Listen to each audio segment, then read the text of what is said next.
ایک نوجوان ہمارا تبلیغی دوست گلاسگو میں رہتا تھا، وہ بیمار ہو کے ہاسپٹل گیا ہے، تو اس کی جو اٹینڈنٹ نرس تھی اس نے 3-4 دن کے بعد کہا کہ آپ مجھ سے شادی کریں گے؟ اس نے کہا میں مسلمان ہوں، تم کرسچن ہو؟ کہا میں مسلمان ہو جاؤں، اگر آپ شادی کرتے تو میں مسلمان ہوتا۔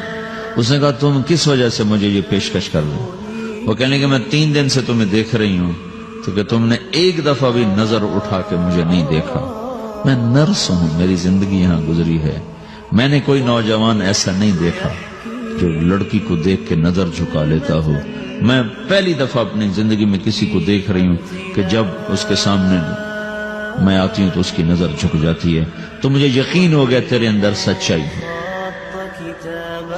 وہ مسلمان ہو گئے، اس نے آگے کتنی بچیوں کو مسلمان کیا۔ پھر اشفاق احمد صاحب مرحوم تھے، یہ ڈرامہ رائٹر، ان سے اچھی سلام دعا تھی میری، تو ایک دن مجھ سے کہنے لگے کہ میں تبلیغ کے کام سے متاثر ہوا ہوں انگلینڈ جا کر، پاکستان میں نہیں انگلینڈ جا کر، تو میں ایڈنبرا میں پارک میں بیٹھا تھا، میری بیوی میرے ساتھ بیٹھی تھی، تو ایک جماعت آئی، انہوں نے آ کر اذان دی مغرب کی اور نماز پڑھی۔ نماز کے بعد 13-14 لڑکیاں بھاگ کے آگے آئیں ان سے بات کرنے کے لیے، تو میں نے بیوی سے کہا آؤ سنو یہ کیا کہنے کہتے ہیں، تو کہا ہم دونوں بھی پہنچے، تو جس نے جماعت کرائی تھی اس کو ایک لڑکی آگے بڑھ کے کہتی آپ کو انگلش آتی؟ کہی آتی ہے۔ کہی آپ نے کیا کیا ہے؟ کہی ہم نے اپنی عبادت کی۔ تو وہ لڑکی کہنے لگی آج تو اتوار نہیں ہے، تو اس نوجوان نے کہا کہ جی ہم دن میں 5 دفعہ کرتے ہیں، صرف اتوار کو نہیں، روزانہ 5 دفعہ۔ وہ لڑکی کہنے لگی یہ تو بہت زیادہ ہے، آپ اس کو کیسے نبھاتے ہیں؟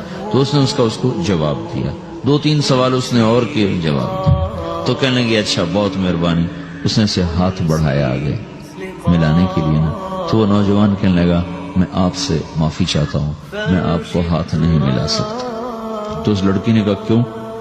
کہ یہ ہاتھ میری بیوی کی امانت ہے اور کسی کو نہیں لگ سکتا۔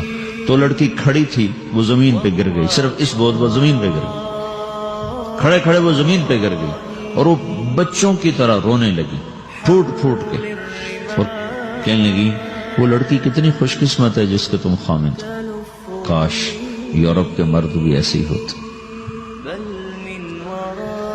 جس رب نے نفسیات بنائی ہے وہ اگر کوئی عورت کپڑے اتار دے تو اس کی نفسیات بدل جائے گی، چاہے وہ مغرب میں پیدا ہو چاہے وہ مشرق میں پیدا ہو۔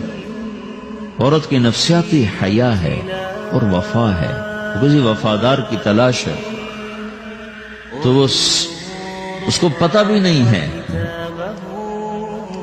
کہ مشرق کا حیا کیا ہے، لیکن وہ اس کو اللہ نے عورت بنایا ہے، اس کے اندر کی وہ نہیں مر سکتی چیز۔ کاش یورپ کے مرد بھی ایسے ہوتے۔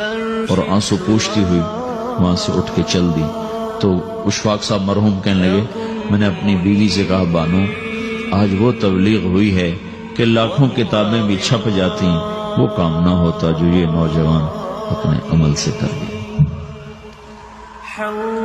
تو میرے عزیزو کٹی پتنگ نہ بنو، اپنی کٹی پتنگ کی منزل کوئی نہیں رہتی۔ اللہ اس کے رسول کے ہاتھ میں اپنی ڈور دے کے چلو، اللہ اس کے رسول کی غلامی میں اپنے آپ کو چلاؤ تو اللہ تمہیں بھاگ لگائے گا، عزت بھی دے گا۔ اپنی منمانی میں کوئی راحت نہیں، اللہ کی قسم کوئی راحت نہیں۔ 6 بر اعظم پھر کے تمہیں بتا رہا ہوں کہ جو اپنی ترتیبوں پر چلنے والوں کے دکھ آپ لوگ اندازہ نہیں لگا سکتے۔ چلنا ہے تو اللہ اس کے رسول کی زندگی کو اپنا کے چلو، اللہ تمہاری دنیا بھی سکھ والی بنائے گا، آخرت بھی سکھ چین والی بنائے گا۔